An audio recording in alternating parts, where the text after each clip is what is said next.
Hey everybody.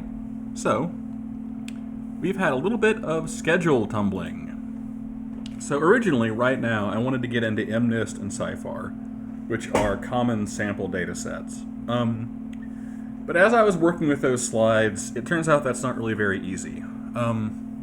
You can use Tensorflow datasets to get easy access to them, which with wiggle quotes that you can't see.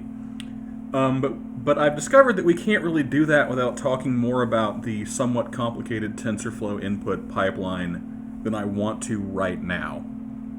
And so my next question was, well, could we write a manual parser for them? And yeah, although that's, again, a little bit more work than I want to do right now, right? I think if we were talking about writing manual parsers and unpickling stuff, and yes, literally unpickling, then that might be way too much learning happening at once. So what we're going to do is we're going to table all of that. Oh, and the other problem is that I'm still finding that I'm saying things to students in class. I'm thinking to myself, you know, I really should say that in a lecture at some point, right, to everybody. That would have been a good thing to put in a lecture. And chalk a little bit of that up to the fact that this is only the second time I have presented on this content, right?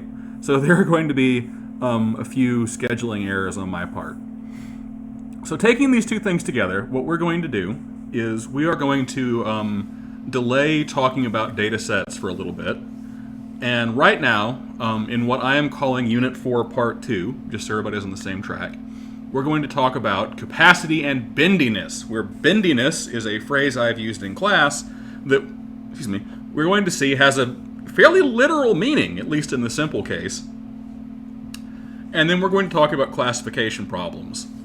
And hopefully, that is going to set us up next week for really talking about MNIST and CIFAR. But we'll see, right? We shall see.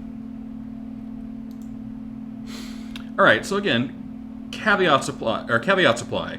Because of the schedule pivot, I had to make these slides somewhat quickly, so my apologies if they are even rougher than usual.